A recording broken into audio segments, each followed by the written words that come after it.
రుణమాఫీతో సంబంధం లేకుండా రైతులకు రైతు బంధు నిధులు విడుదల చేయాలని డిమాండ్ చేశారు మాజీ మంత్రి జగదీశ్వర్ రెడ్డి.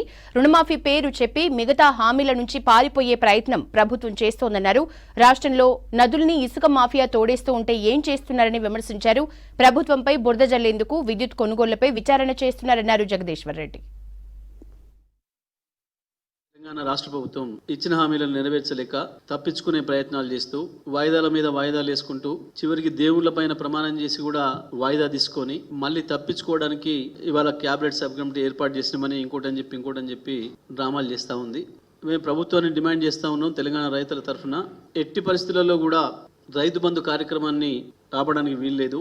మీరు ఇస్తున్న రైతు భరోసా ఎకరానికి 15,000 ఇస్తానని చెప్పింది ఏదైతే ఉందో ఇప్పటికే మాట తప్పి మొన్న వేసంగిలో రైతు బందే ఇచ్చిండ్రు, రైతు భరోసా ఇస్తున్నామని చెప్పి అబద్ధం చెప్పిండ్రు.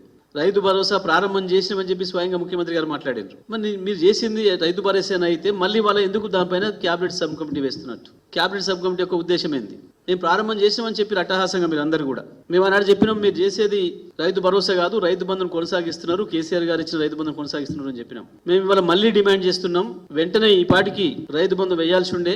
జూన్ 2వ వారంలో మొదలుపెట్టి 3వ వారం లేదా 4వ వారం ఎప్పుడు కూడా దాటనీయలేదు. మేము ఇప్పుడు కూడా రుణమాఫీతో సంబంధం లేకుండా రుణమాఫీ ఆగస్టు 10 లోపల చేస్తామని చెప్పిండ్రు, దేవుళ్ళ మీద ప్రమాణం చేసిండ్రు. ఒకవైపు రుణమాఫీ చేయాల్సిందే, రైతు భరోసా అమలు చేసి తీరాల్సిందే.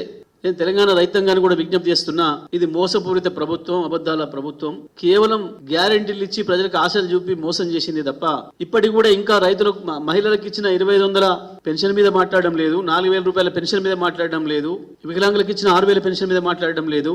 ఏ ఒక్క అమలు గురించి కూడా ఇంతవరకు చప్పుడు లేదు.